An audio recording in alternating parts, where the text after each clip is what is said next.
now ready to start. Distinguished guests, ITU elected officials, ladies and gentlemen, thank you very much indeed for joining us here today for the launch of ITU's Measuring the Information Society report.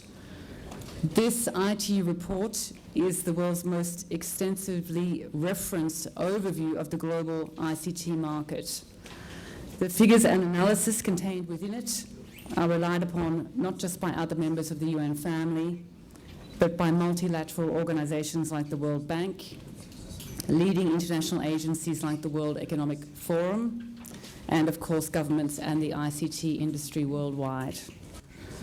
We'll shortly be hearing a summary of the key findings of this year's report from the head of ITU's ICT Data and Statistics Unit, Dr. Susan Telcher.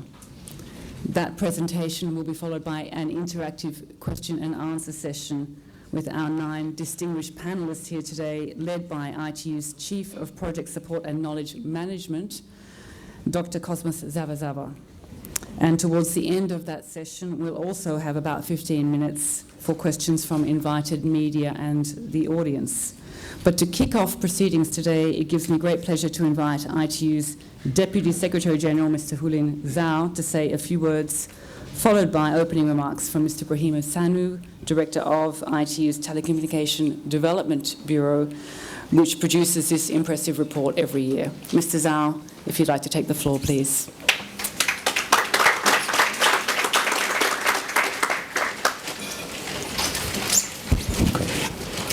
Thank you. Excellencies, distinguished colleagues, ladies and gentlemen, it's a real pleasure for me to be here with you today for this launch of the 5th edition of ITU's flagship report, Measuring the Information Society. On behalf of ITU's Secretary General, Dr. Aman Toure, who unfortunately cannot be with us this week, let me welcome you all to this launching event, which is taking place simultaneously here in Geneva and at 6 other locations around the world, as well as online via webcast. So I must also express my personal appreciations to Mr. Brahima Sanu, Director of BDT, for this wonderful organizing of this event. I see it becomes bigger and bigger. Compared with the previous editions, it's relatively modest. Now it's more than modest. It's quite good. Ladies and gentlemen, ITU is committed to connecting the world and to bringing the benefits of ICTs to all the world's people, wherever they live and whatever their circumstances. We are proud to note the impressive progress achieved in the first 12 years of the new millennium. By the end of this year, there will be almost 7 billion mobile cellular subscriptions globally, and well over a third of the world's people will be online. But we still have a long way to go, because 70% of people in developing countries and over 90% of people in the world's least developing countries will still be offline as we come into 2014. This is not about technology for technology's sake. It is about technology for educating people. It's about technology for better health care. It is about technology for gender empowerment. It is about technology as a means to reinforce environmental protection. ICTs will continue to play an ever greater role in social and economic development. And this will be even more important in terms of the post-2015 development agenda. Ladies and gentlemen, let me stress the importance of measurement. ITU has been collecting and publishing ICT data and statistics for well over 100 years. And we are the only organization that collects and analyzes such a comprehensive set of indicators and statistics on a global basis.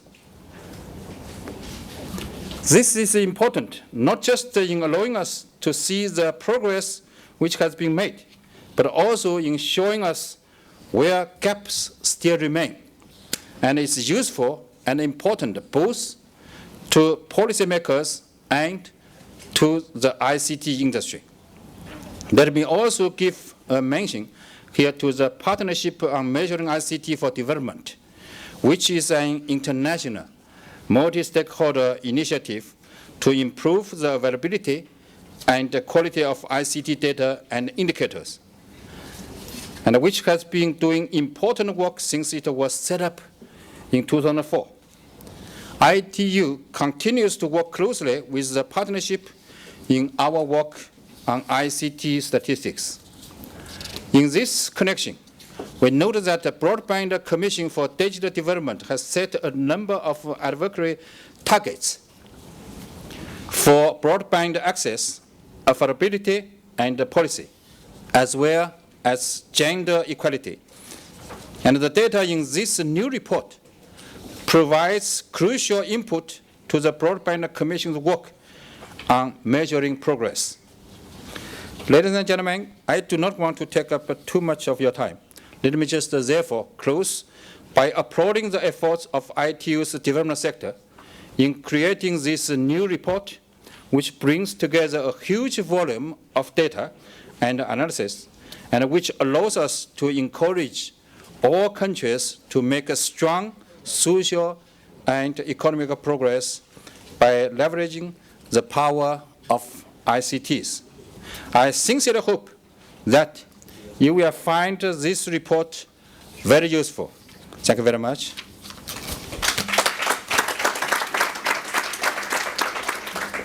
Thank you very much indeed, Mr. Zhao. I'd now like to invite the BDT Director, Mr. Brahima Sanu, to join us here and share his thoughts with us today. Mr. Sanu, please.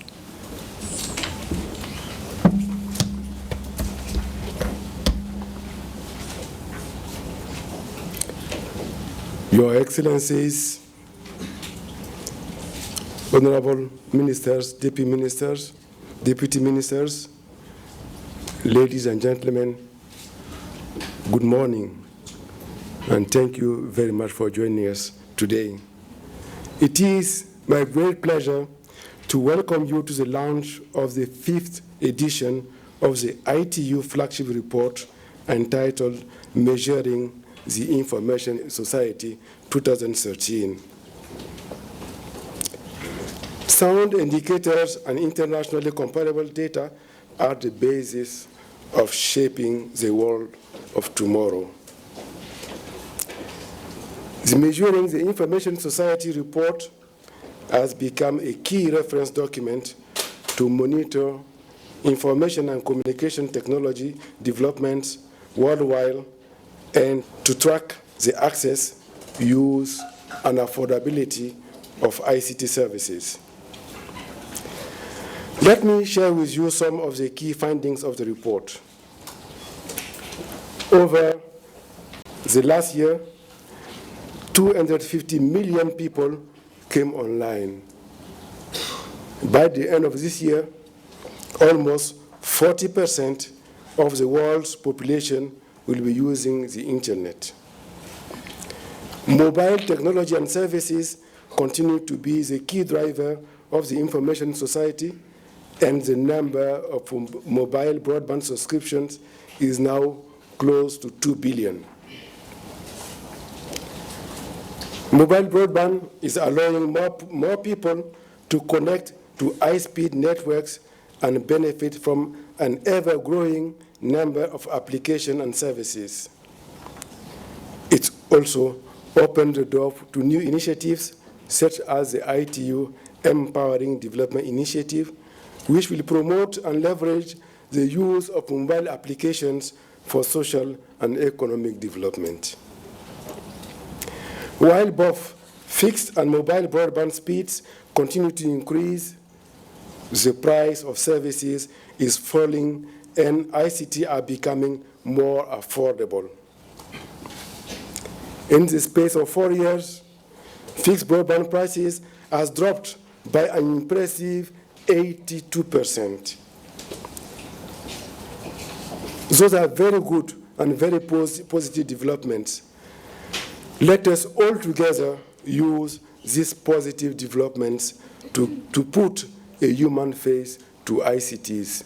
A human face where we will bring in the fingers and the hand of normal people the ICT, very strong and very powerful tool for development. This is what we call putting an human face to ICT. It should not continue to be a luxury. Let's put it in the hand of normal people, in the hand of young people, in order for them to really to use it as a tool for development.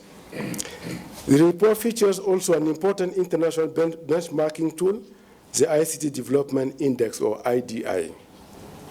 The IDI captures the level of ICT development in over 155 economies worldwide and has become a key measure to evaluate progress and set priorities and targets. This year, IDI revealed two encouraging issues. First, we have a group of countries that rank highly on the index. And second, the IDI also identifies the most dynamic countries in terms of ICT growth.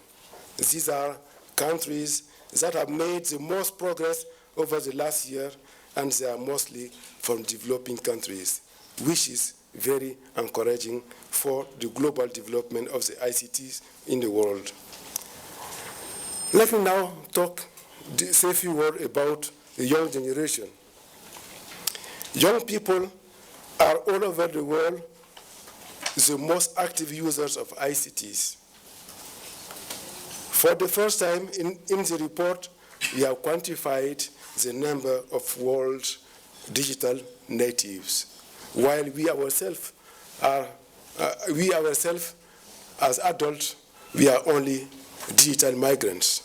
Now we're measuring the digital natives. This group of young people who were born into the digital age and growing up using ICT in their daily lives, and they are the key drivers for the information society. Last month, ITU organized the Beyond 2015 Global Youth Summit, which was hosted by the government of Costa Rica. The summit demonstrated the important role of young people in shaping tomorrow's information society and confirmed their unique place and role in the deeply transformed and interconnected world. The summit's Global Youth Declaration highlights the urgent need for, I quote, measurable targets to monitor the empowerment of young people at regional, national, and international levels. This brings us back to the importance of reliable data and indicators that allow us to progress. An old management principle states that if you cannot measure, you cannot manage. This is why we are very proud to contribute to the development of information society through these reports. Ladies and gentlemen, as I close, I would like to invite you to the next meeting, the World Telecommunication Indicators Symposium, that will be held from the 4th to the 6th of December in Mexico. And this time, the symposium will have a full one-day high level for ministers, CEOs of statistics at the country level, and from the industry, international organizations, to make sure that we put these statistics as a level it is required and the level it deserves for us to use them properly for development. On this note, I would like to thank you very much for joining us today. We remain at your disposal. I thank you.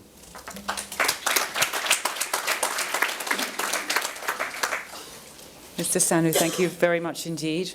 I'd now like to invite Susan Telcher, head of ITU's IDS unit, to give us a presentation on the key findings of this year's Measuring the Information Society report. Susan, please.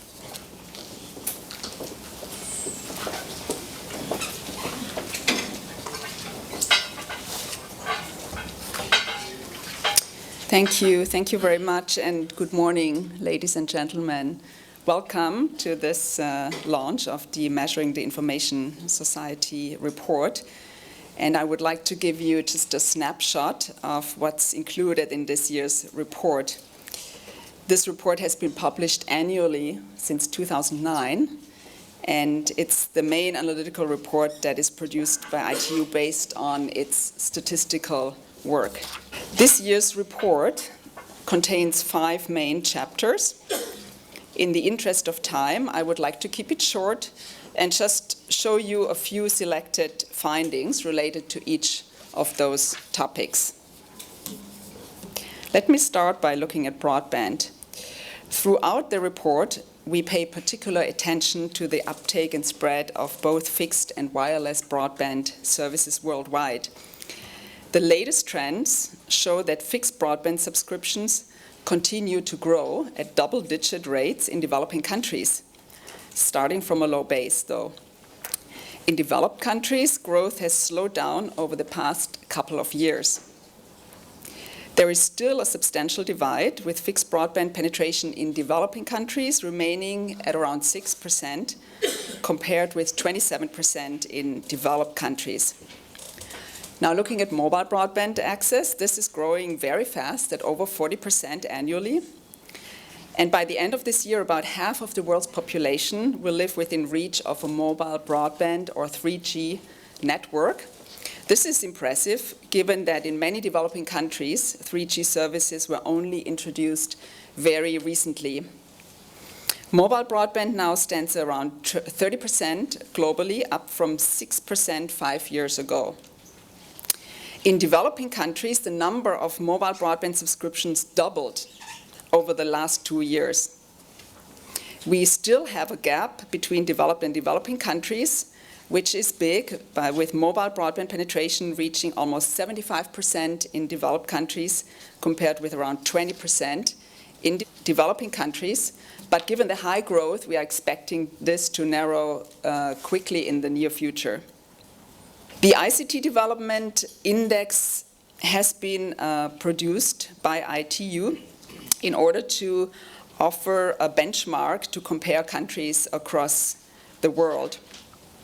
And it covers 11 indicators and 3 areas: ICT access, use, and skills.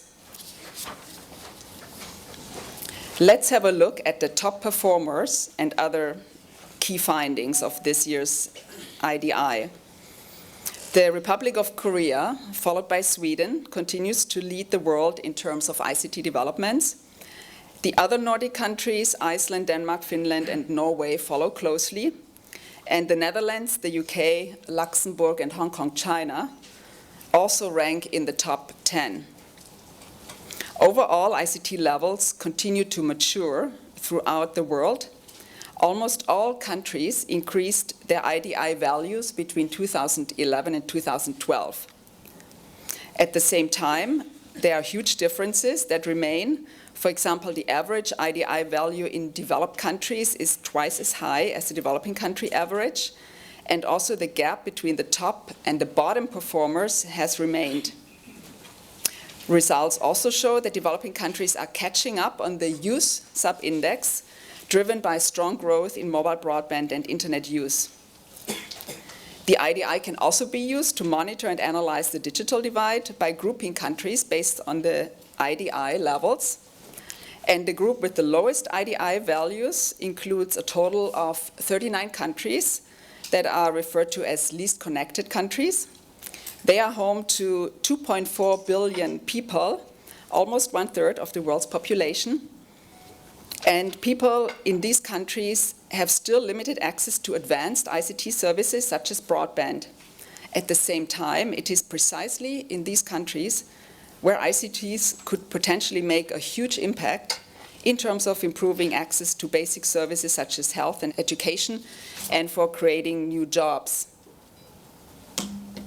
These are the most dynamic countries when it comes to IDI improvements. The majority are from the developing world. We have heard this already. For example, the United Arab Emirates jumped up 12 places over the past year, Lebanon 9 places. Other countries that have made good progress include Barbados, Costa Rica, Zambia, Bangladesh, Oman, Zimbabwe, to just name a few. What is interesting about this group, how did they achieve such improvements?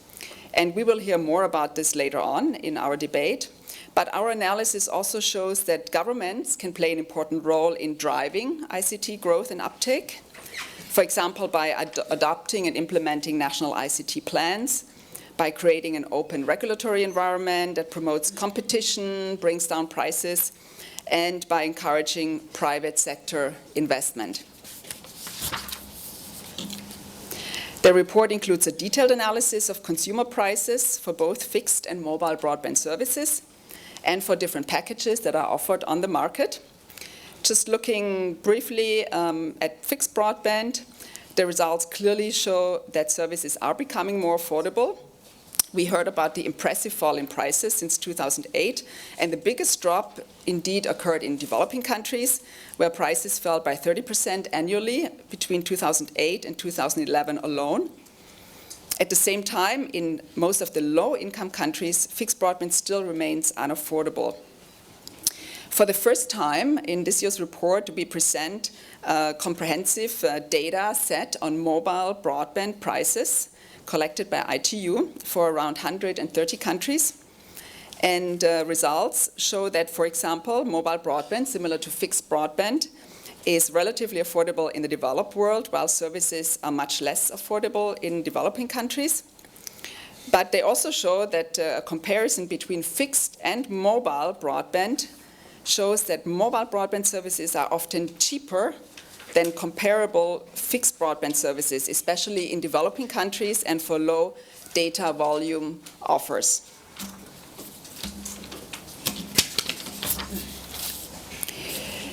Now let's turn to digital natives. This is a term used to characterize young people. We heard already about this. This year's report includes data on digital natives population that are provided for about 180 countries. And according to our model that was developed specifically for this purpose, in 2012, around 5% of the world population were digital natives, or 30% of the world's youth. That also means that digital natives are, globally speaking, still a minority of today's youth. The data also show that the proportion of digital natives is more than twice as high in developed countries compared to developing countries. This is in line with differences in internet access and use. But the findings also show that young people are almost twice as networked as the average population. In other words, the percentage of internet users is much higher among the younger people compared to the average age group. We call this the age gap. And what is interesting is this gap is much more pronounced in the developing countries. For example, if we look at the ends of the spectrum, in a country like Eritrea, internet usage is among young people is almost 3 times as high as the average, whereas in a country like Sweden, which is at the other end of the spectrum, there is little difference among internet usage between young people and the average population. The report also shows that more than 50% of young internet users in the developing world are actually not yet considered as digital natives because they have only started to use the internet very recently, so they are newcomers. But with the growth in internet use in those countries, a lot more young people will actually become digital natives in the near future. So we estimate that within the next 5 years, the digital native population in developing countries will more than double. Finally, this year's report takes a closer look at the evolution and current state of play of TV broadcasting services. So today, almost 80% of households worldwide have a TV. This makes TV much more pervasive than most other ICTs. And in the past 4 years, the world has witnessed a massive shift from analog to digital TV reception. And the halfway mark was passed in 2012 when more households worldwide received digital than analog signals. The report shows that traditional multi-channel TV platforms face increasing competition from new service providers. For example, digital cable and digital terrestrial TV, also called DTT, more than doubled between 2008 and 2012. But the technology that had the highest growth was IPTV, Internet Protocol Television, with total subscriptions increasing more than fourfold, although in absolute terms it still represents a marginal share of total households with TV of about 5%. So with this, I would like to invite you to please take a look at the report itself, which is full with details on country level and other data. Also, our website has more information, and I hope you will enjoy the 4 infographic booklets that you already have received in a blue envelope and which are also available online. I thank you for your attention, and I look forward to the debate.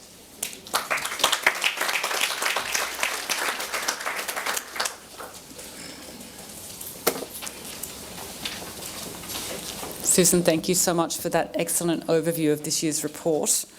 I'd now like to invite Dr. Cosmas Zavazava to join us. Cosmas leads our project support and knowledge management division, and I'm going to invite him to now launch the interactive Q&A with our distinguished panelists. Cosmas, please. Thank you very much, and welcome to you all. Let me give you a welcome message before I introduce the panelists. So we'll show you a very small welcome video, which is going to last about 1.5 minutes, and then we will go to the introductions, and then I will give you the state of play.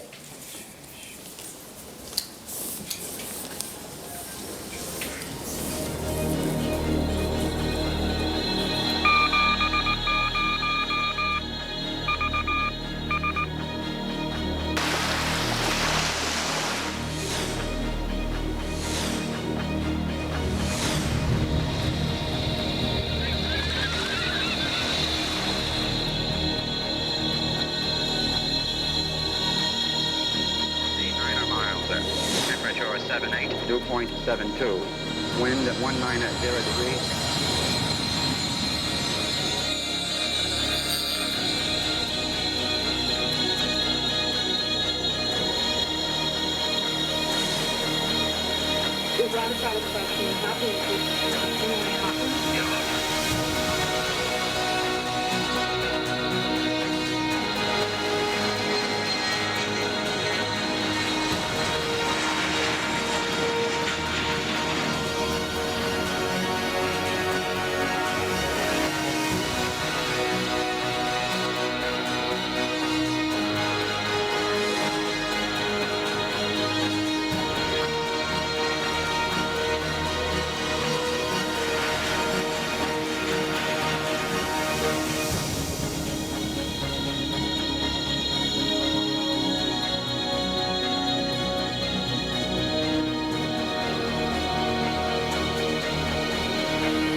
Again, we welcome you to ITU, the home of ICT statistics. We have here a distinguished panel with the diverse backgrounds, ambassadors, heads of UN agencies, and I will just introduce you from here. We have the head of WIPO, our sister organization, Mr. Francis Gary, who will be with us to talk about some of the key issues that relate to innovation and intellectual property. Over here, we have the Vice Minister of Korea, who came specifically for this event, Vice Minister Yonglok Yoon, Vice Minister Science, ICT, and Future Planning, Republic of Korea. Just next to him is His Excellency Roderick van Schreven, Ambassador of Netherlands. And next to him is Her Excellency Sinjela, Tina Sinjela, Ambassador of the Republic of Zambia. You are welcome. And next, we have got Mr. Bernard Bilbao, Senior Economist and Associate Director at the World Economic Forum. As soon as you hear the World Economic Forum, you think of Davos. This is our small Davos here. You're welcome. My colleague you already met.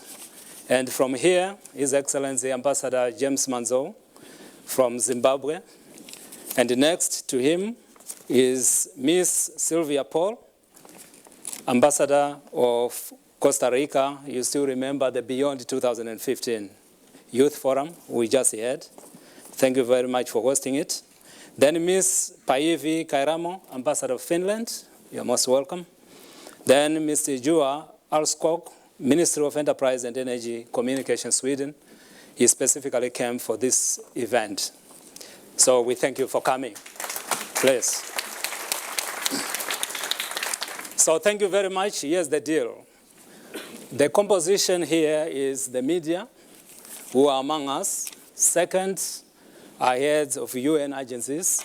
And we also have permanent representatives who are here present. We have people from the private sector, non-government organizations. So this is kind of our small WSIS, World Summit on the Information Society, with a multi-stakeholder complexion. So the way we are going to proceed is that we are going to give each panelist 3 minutes to respond to a question which I'm going to pose. And then after that, I will move to the next. I might turn to the audience to react on a specific topic or subject, and then I will come again to the panelists depending on the issue at hand. So let me begin with our sister organization, WIPO. Can you please indicate to us how innovation and intellectual property contribute to the establishment of a knowledge society? Quoting from the work that WIPO is well known for, please. Yes, indeed. Well, thank you very much. Good morning. Thank you very much. First of all, let me thank ITU for including me in this discussion this morning, and congratulations to ITU and the team for this excellent report. So innovation, of course, I think everyone is aware of how important it is. Economists estimate that perhaps 80% of productivity growth economy-wide is a result of innovation. And what we see with ICT and innovation is that ICT is influencing innovation and driving it in a multiplicity of ways. First of all, of course, it is allowing forms of innovation to occur that just couldn't occur previously. And one great example of that is the interaction between the life sciences and information technology, or bioinformatics. But I think you see it right across the field. New possibilities are opened up for innovation as a result of the infinite memory, really, that's available, and the connections that are facilitated by ICT. We also see that new forms of innovation are being driven. Let me give you just some examples. The whole question of social innovation, where you have multiple participants in a knowledge generation project across the economy and across the world, is facilitated by ICT. It would not be possible without ICT. You see that there are co-creation platforms. For example, Lego has established a platform in which it allows people to create the innovation that it will bring to market. You see that enterprises are able to connect with suppliers and with customers in a way that wasn't possible previously. And some examples of that are, for example, Starbucks or Procter & Gamble or Dell all have customer portals in which they elicit suggestions from the public as to the ways in which they could do things better. Or Rolls-Royce works with its various suppliers of components to improve its supply chain and to improve the ways in which it does innovation. So I think that what we see with ICT is innovation occurring at an accelerated pace in ways that couldn't occur previously. And then where does this all connect with intellectual property? Well, of course, intellectual property is there to secure the economic advantage that is derived by innovation or from innovation. It's there to secure the competitive advantage that innovation confers.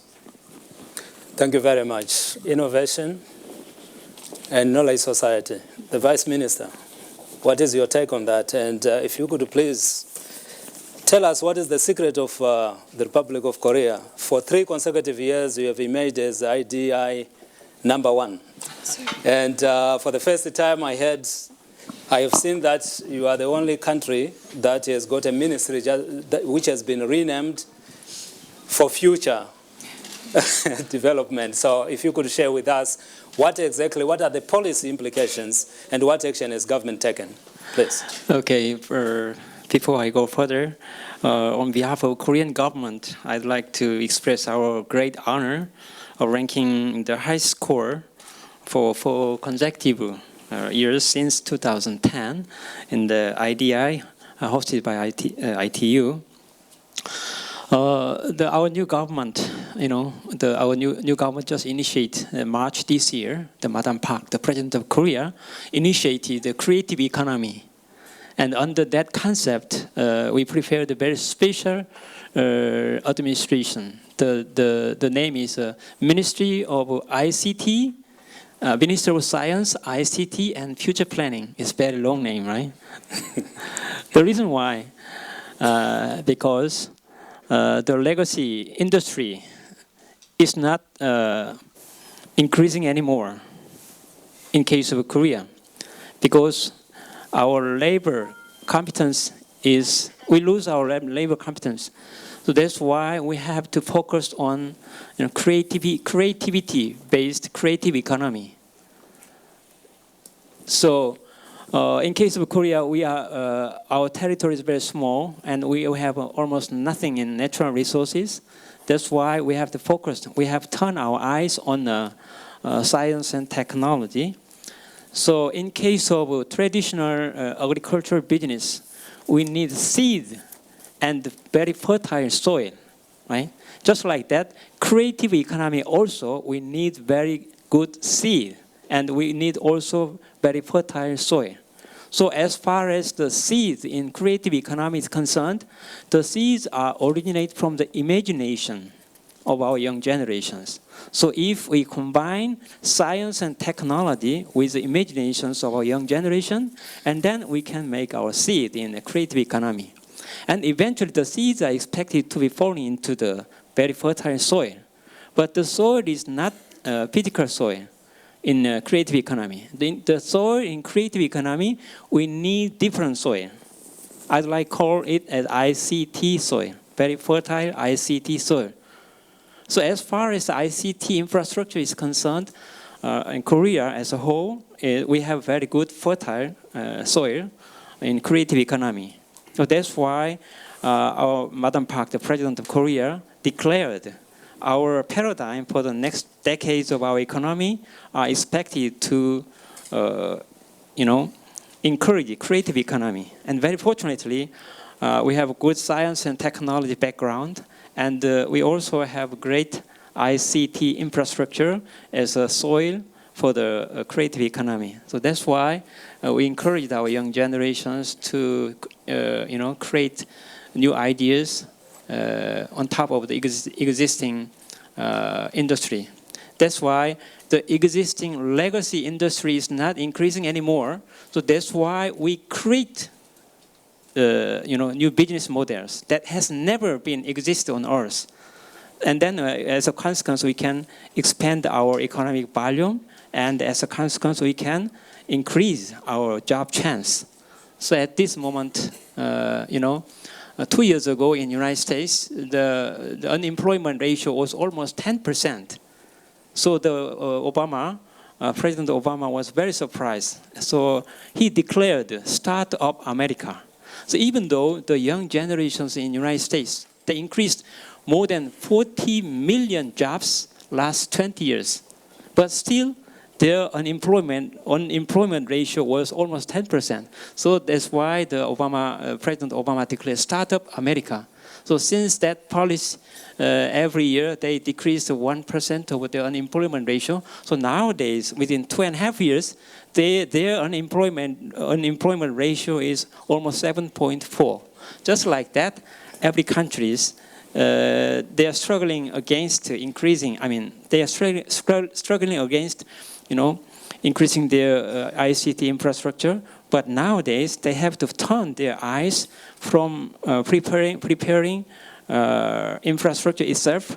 They have to encourage value creations on top of the infrastructure. That's my idea. Thank you very much, Vice Minister. Let me give the floor to Ambassador Sinjela from Zambia. I hear that you are threatening South Korea. You want to take over. You are one of the most dynamic countries. You are making a lot of progress. What is the secret? I hear that you are basing everything on private-public partnerships. Could you share with us? Yes, thank you very much. Thank you very much to begin with, really, for having me on the panel, together with the rest of my colleagues that are here, and for the very illustrative and, of course, dynamic, progressive report that you have. Yes, I think in Zambia we have moved a lot from where we were before. As you can imagine, we are a population of 13 million. But when you look at the statistics right now in terms of mobile subscription, we have about 10,666,000 people who are already connected. And this, of course, has been because of the fact that the government has come up with very straightforward and also sound policies, and also the regulative framework that we have in the country. Basically, the economy itself has been liberalized, in which case you find that the mobile service providers are free. They have put in place a lot of reforms that have now encouraged privatization and also competition amongst the providers. We have sound policy too, where we have built a lot of capacity. We have also created an environment of competition, of course, like I've already said earlier on. Then the introduction of an effective legal system has also helped a lot.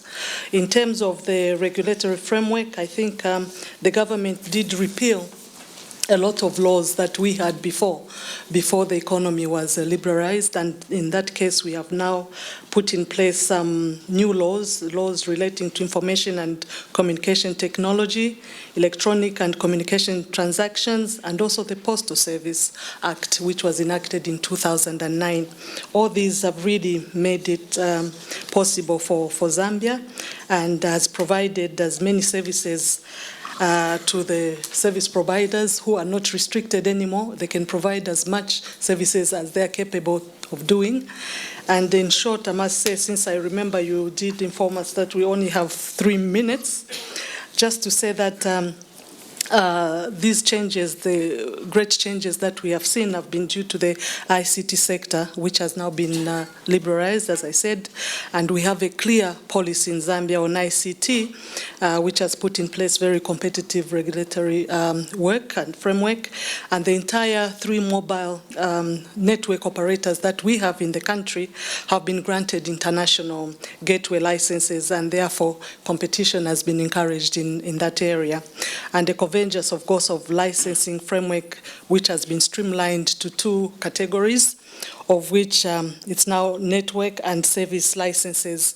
This has also helped the country a lot in moving forward.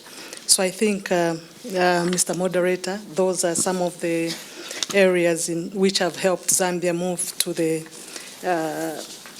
stage where we are now, but we are continuing to look at other issues other areas that will try to facilitate everybody having access to to mobile or being connected. As you know, this is only concentrated basically in urban areas and peri-rural areas, but the rural areas themselves are not yet connected, and we are working on that, hoping that the next time you have your reports, we might be in a position to even having done more than we have done now. Thank you. Thank you very much, Ambassador. As you know, Zambia is a least developed country. It's one of the 49 least developed countries across the globe. Botswana graduated in 1994 from a least developed country status to a developing country, and we hope ICT will be the driving engine for you to graduate very soon. Let me move on to our next speaker, Costa Rica. So, Your Excellency, Ms. Sylvia Paul, Ambassador, Deputy Permanent Representative, Permanent Mission of Costa Rica. We know Costa Rica has been pushing very hard to introduce the term beyond 2015. Basically, today we are talking about the digital natives, who are the young people who have embraced ICTs. And you hosted a Beyond 2015 Youth Summit recently.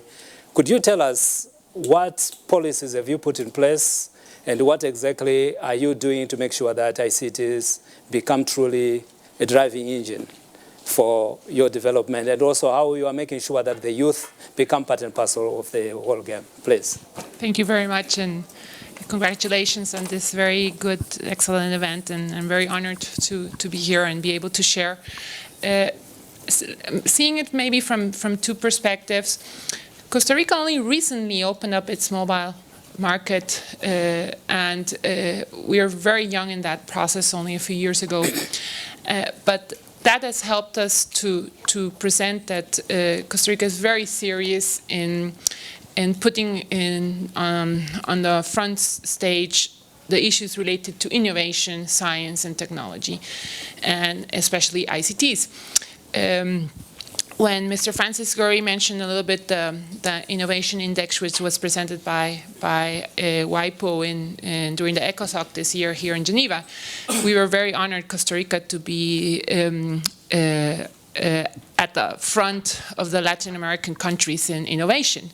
So that sums up, and we're doing very happy also that we're doing very well at the Measuring the Information Society report. So all those links show the path that the country has established to using ICTs as a tool for innovation, for development, and especially for young people in the country. At the beginning of this government, the social digital agreement was established, where precisely we want to give the whole country, and especially young people in schools and universities, access to broadband so that they can use it as a tool for education, innovation, entrepreneurship, and many other factors that will help Costa Rica, being a small country, a developing country, which has also a very open economy, to precisely grow in trade and many other issues related. But the World Social is very, very much part of that social digital agreement.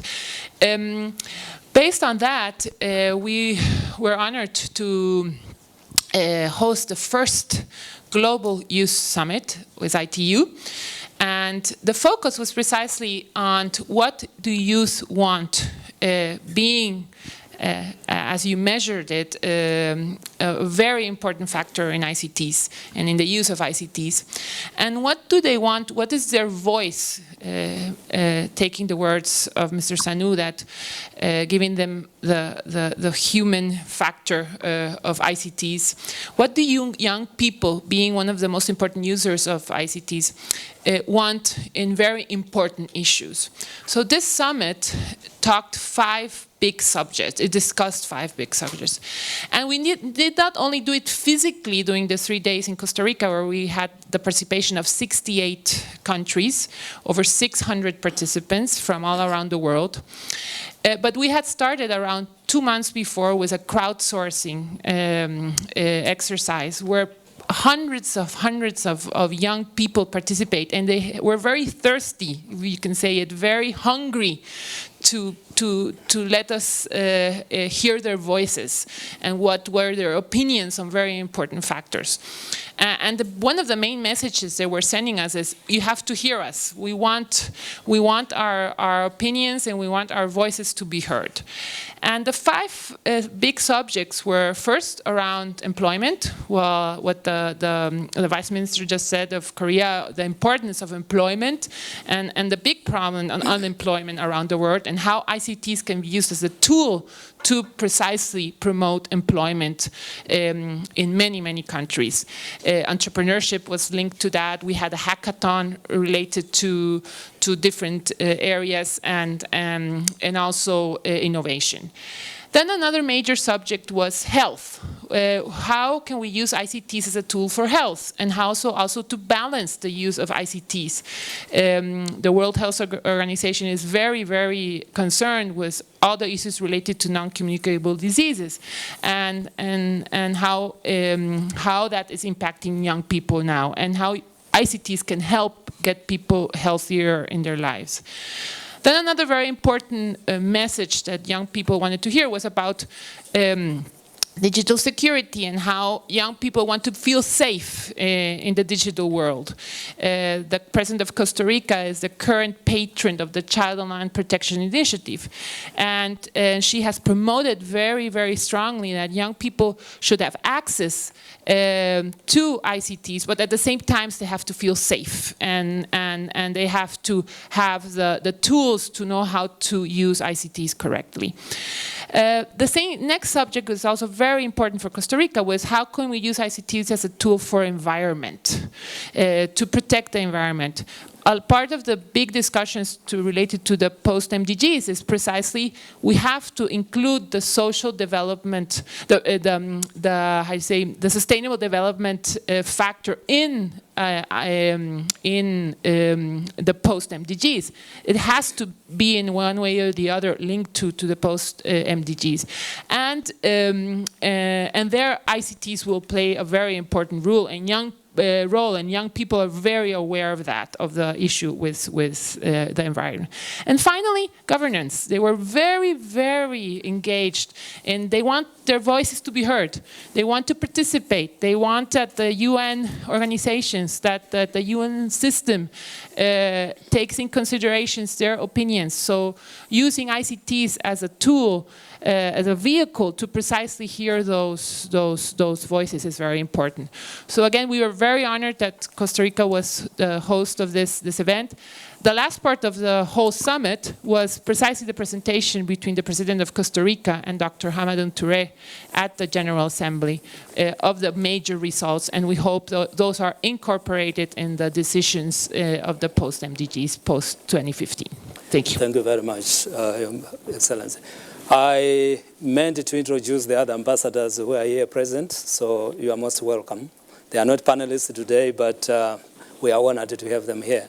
Let me move on to His Excellency, the Ambassador of Netherlands, Ambassador Roderick van Schreven. Netherlands is not only known as a land below sea level or for its football, but you are doing very well in terms of broadband. 83% of the population, or rather of households in Netherlands, are connected to broadband. And you have some of the most advanced mobile broadband networks.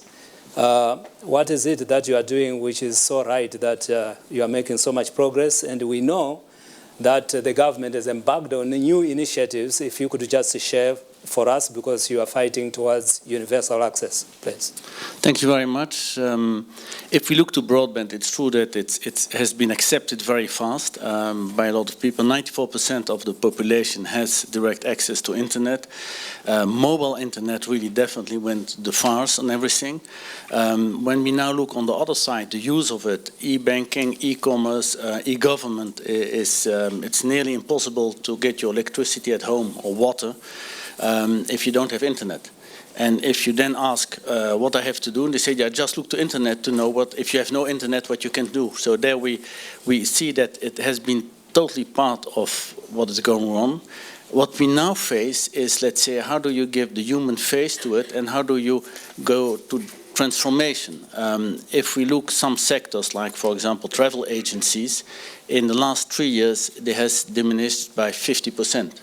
The gain is that people get direct travel and access of information to internet. The other side is, how do you adapt, how do you transform, how do you, let's say, support this transformation and give a human side on it? We have maybe put a lot of emphasis on the infrastructure and the broadband access, and now we are focusing much more on the soft side of it, what seems quite impressive. If you see innovation, ICT is 10% of our value added, 25% of our foreign direct investment. The logistical side of ICT is also becoming important. Coming then to the point what we are doing now, we feel that the important parts are first entrepreneurship. How do you get companies using it, getting the most out of it? And on the other side, how do you get the regulations down from the government? The second part will be infrastructure, but that is also changing very fast. Government is supporting it. The third part where we're now very concerned about is, if you want to go on with this innovation, you need security and safety. You need to go with, and we had a discussion with the President of Israel, Perez, and he said at a certain moment internet will reach a level where it goes down because the cost of safety security will be so high that it's putting itself out of the market. Now, we feel we are not there, but it's quite an important thing. And the last point, the most important, is education. How do you get people, let's say, jumping in it, aware, having the education? How do you get the 6% who has no access to internet still having a normal life without internet? That's also part of it. Finally, when you then look to, is it going everything right? We are expensive in internet. The government is not seeing internet as a kind of what I call public good, because we do an auction of broadcast, so we get a lot of tax money out of it, but that means that the prices of use of internet are high. It's not seen as basic need in the sense that the government will put it at the lowest level, and maybe that's also a challenge to do. Thank you very much, Your Excellency. The Ambassador of Zimbabwe, Mr. James Manzo. Zimbabwe is one of the countries that is listed as the most dynamic.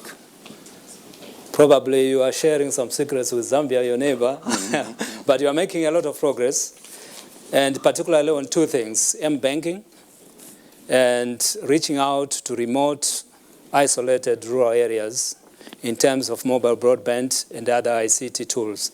What is it that you think your country is doing well, particularly in terms of investment flows? Because around 2011, we know that the economic environment was not very friendly.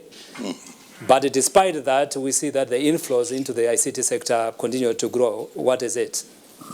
Thank you, Cosmos. Let me also start by congratulating the ITU on the occasion of the presentation of the report measuring information society. Let me also thank the ITU for acknowledging the modest progress that my country, Zimbabwe, has made during the past year or so. And to say that we are not yet Korea yet, we are not yet Sweden, but we, certainly are moving in that direction. And as you said, well, it's good to see my neighbor, Zambia, here. We must be sharing the right information across the Zambezi. You're right. In terms of statistics, in terms of mobile penetration, Zimbabwe moved from 72% in 2011 to 97% in 2012. And also in terms of, internet penetration, we moved from 15% to 30%, which are really modest progress. What has led to this? this has been a result of a combination of factors. And I would want to say that this has to do with the enabling policy framework, enabling economic environment, and also enabling regulatory framework. And with regard to the enabling policy framework, you may be aware that we deregulated our telecom sector in 2000, and that has created a very conducive environment for competition, the introduction of new products to the mobile operators in Zimbabwe. And also, besides that, there has been a deliberate effort on the part of government to make sure that digital literacy reaches, all parts of the country. The leadership in Zimbabwe has, contributed very much in terms of the program of e-learning. The president himself has been, donating computers right across the country. But besides that, in 2009, we introduced, we removed duty on all ICTs, coming into the country. And that helped again in terms of the increase in terms of mobile penetration. But more importantly, we have a very effective public-private partnership program where we work with the private sector in terms of investment into the ICT sector. Besides that, the regulatory framework, which is led by an organization called POTROS, has been very technology neutral, which has allowed the operators in Zimbabwe to bring in a lot of technology, to also be innovative in terms of bringing in, other services. But more importantly, the Universal Service Fund that was established by government has enabled the government to be able to reach the far end of the country, particularly the rural areas where, even with the good intentions of the private sector, it's not a priority for them. But the government has taken an initiative to build base stations in these areas so that we try as much as possible to be inclusive in the, ICT sector. Thank you. Thank you very much, Your Excellency. Let me move on to Sweden, please. Thank you very much. Ambassador Päivi Kairamo? Finland. Oh, okay, Finland, I'm sorry, yes, Finland. It was going to be amazing if I finished this whole session without making a mistake, so I'm only human, right? Okay, so my question is, Finland has been leading in terms of ICTs. We know Nokia. There are many issues I could talk about. We talk about the Tampere Convention on cross-border movement of telecommunications resources when disasters strike. So you are not a new kid on the block, and you have done very well. We are one of the few countries that have, in terms of broadband, reached the 100% penetration level. What is it that you think has facilitated this, and what is the government doing to ensure that you continue to lead the way? Please. Thank you very much. And Sweden and Finland are so close to each other that I don't mind about mistake. In any case, thank you, for ITC for inviting me to this event, and it's a pleasure and honor, of course, to represent my country in this launch event of MIS, report. About your question, it is true indeed that Finland has the highest mobile broadband penetration in the European Union. And my country has been among forerunners in mobile communication market since the middle of 1990s. For example, early 1990s, more than 90% of Finnish households had fixed telephone.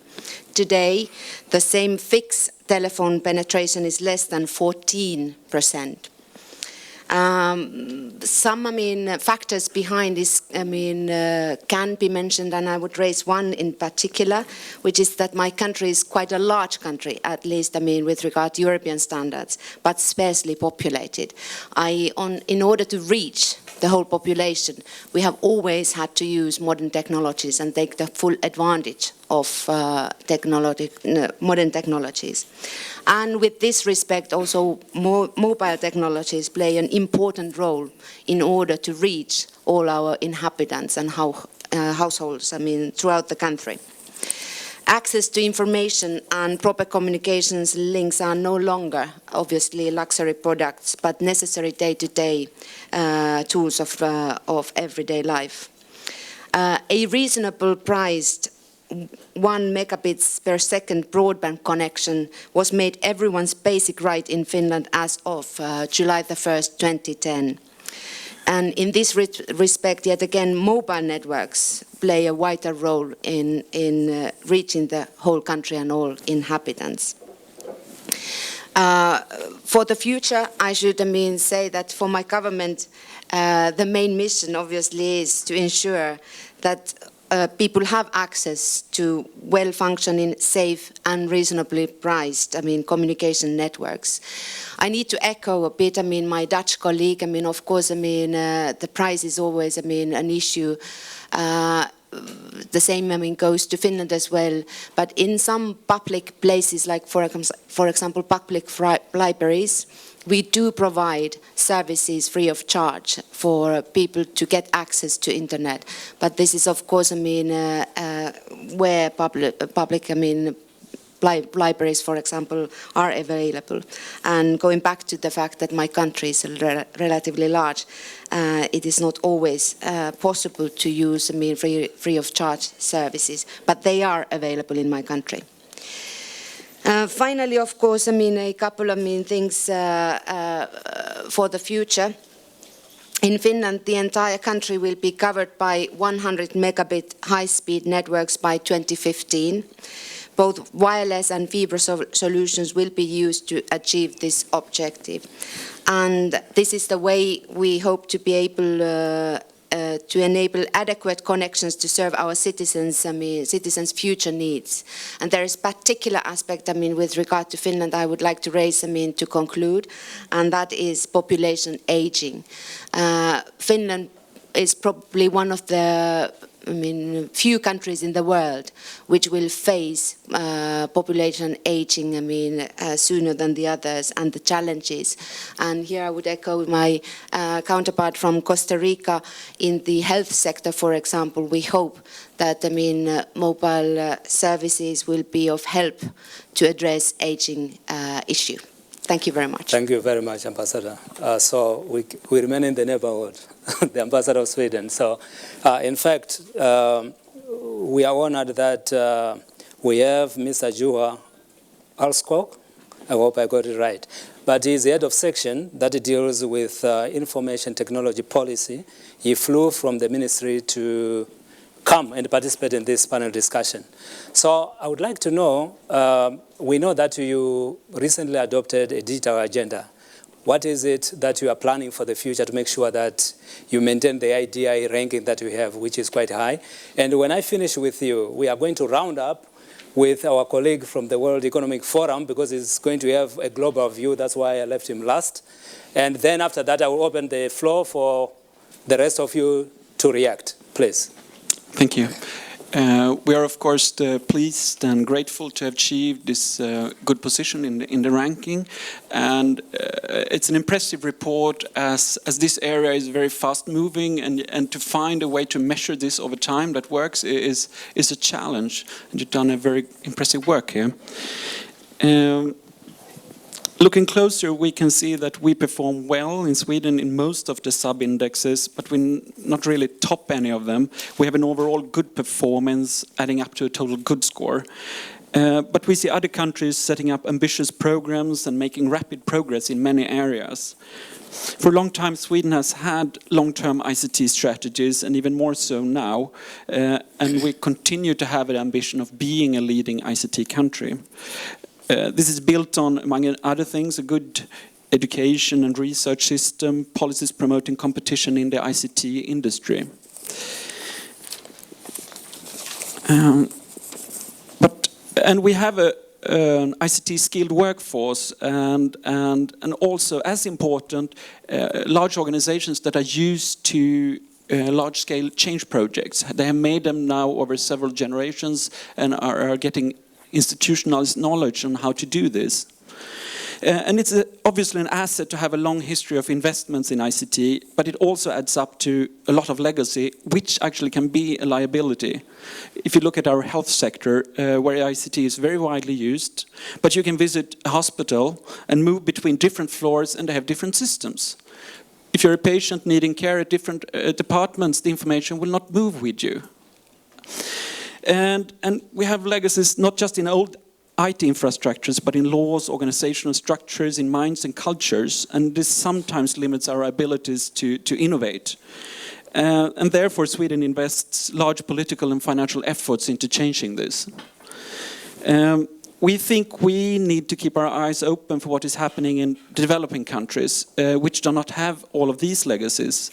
A lot of small and large innovations, system-changing innovations, some of which have been mentioned here, like e-health, mobile banking, etc., will happen probably in other countries, and we need to keep our eyes open to be inspired by this. We believe governments should focus on creating access to a secure and open internet and promoting policy frameworks that enable growth and innovation.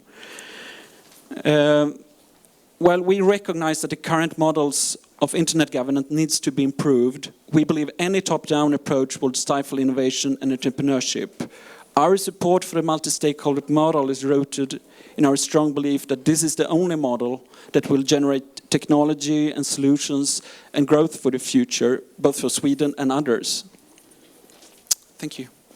Thank you very much, and you were brief. Thank you.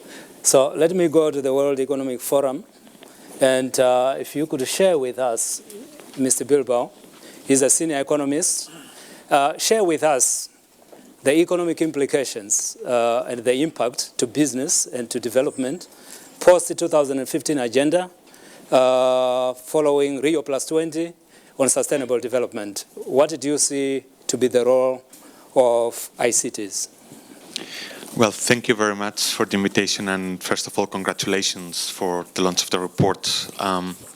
This is a very important report, not only for policymakers, but also for those who are in the academia and all those institutions that are doing research. It's very influential and is really providing a lot of useful information on the development of ICT.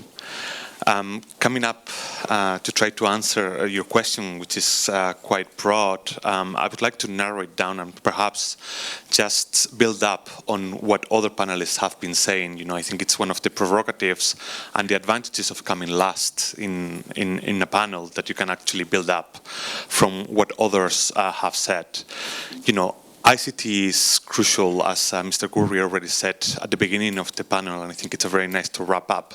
It's a very important source of innovation. It's enabling innovation in order to provide all those factors for companies to actually have the right incentives, also to be able to apply and develop what the benefits of ICT can bring for society and for the environment. We believe that ICT is crucial you know, in order for companies but also for countries to fully leverage ICT, they need to come in a fertile soil. And this is what our colleague from Korea was telling us. You know, innovation is not coming in a vacuum, it's coming in an ecosystem. And in order to in order to obtain something meaningful, you need to have a fertile soil. And ICT is certainly one of these factors. But in addition to that, you know, you have other factors like the level of competition that has already been mentioned by many other panelists, which is crucial not only for the development of the ICT infrastructure, but also for companies to have the right set of incentives to invest, first of all, but also, very importantly, to bring forward the knowledge that is being generated in, you know, research labs and universities, to bring them quickly into the market, both from a commercial point of view, but also in terms of the social and environmental impacts that we want to have. If you allow me, I could have a follow-up question. How do you use our data? which comes from the MIS report, because we get a lot of inquiries from countries. We are ranked this because of the data that comes from ITU, which the World Economic Forum uses. So could you share with us how you use this data? Yes, so for those of you who are familiar with our work, especially in the field of competitiveness, we use the data coming from ITU in two main reports. One is the Global Competitiveness Report, where we identify ICT as one of the key drivers of productivity growth. So here we are using the data that is coming from ITU in terms of the penetration of information and communication technologies, and also in a second report that is specifically looking at the capacity of economies to leverage ICT, where we are actually combining information about the penetration, cost, and use of ICT, mainly coming from data from your institution, with some sort of softer type of issues that we believe that are important to have this holistic view in terms of the digital ecosystem and how companies, governments, and society can actually fully leverage ICT to obtain the impacts that may come from ICT. Thank you so much. Thank you very much for that contribution. Yes, let's thank our panelists. Thank you very much. Let me just open the floor quickly. When you ask your question, you identify yourself and be very brief. If our panelists were so disciplined to restrict themselves to 3 minutes, then you try to do it in 1 minute. The floor is open. Yes, please. Microphone over there.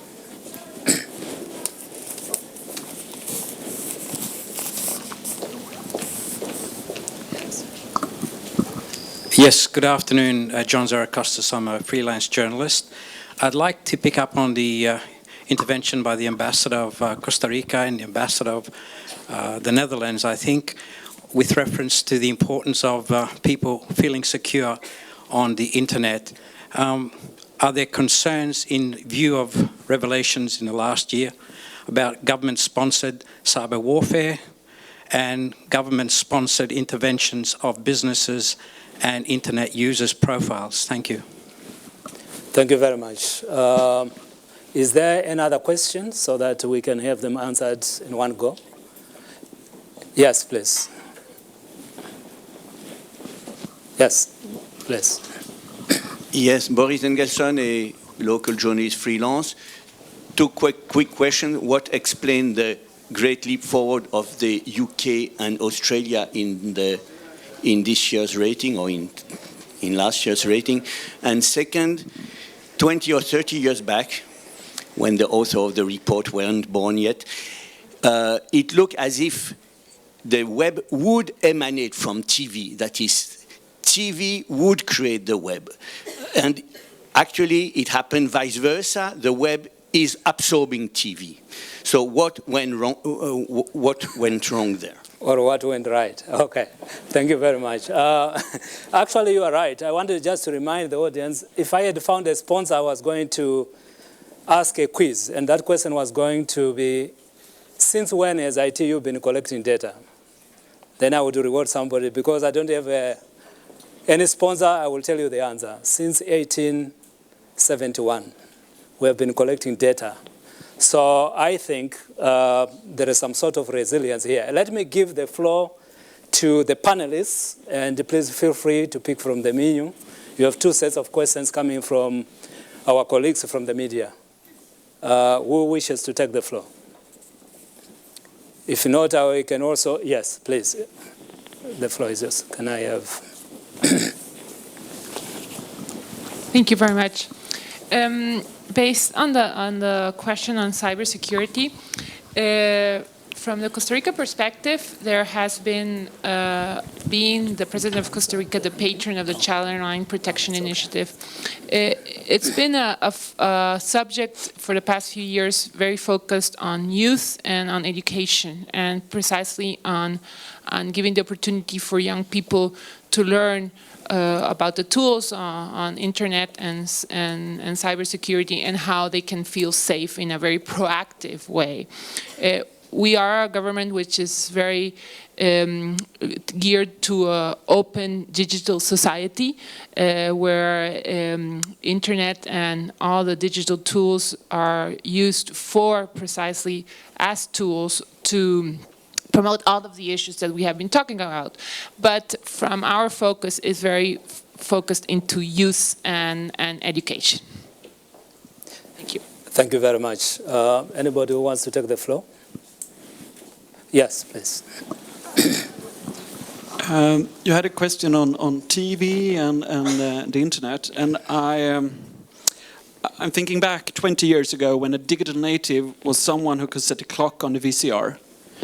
Today I'm looking at my 3-year-old daughter who uses the iPad every morning to watch Russian cartoons. I don't know why she's choosing this, but it shows the ease of use, the richness of these technologies, and I think that's a big part of the answer on why the web has taken over. Thank you very much. Yeah, and again, the good news is, after this, when we break, you have an opportunity to interact with the panelists and also with our experts from ITU to respond to your specific questions. Is there anybody else who has got... yes, Your Excellency, please. My name is Yvette Stevens. I'm the ambassador of Sierra Leone here in Geneva.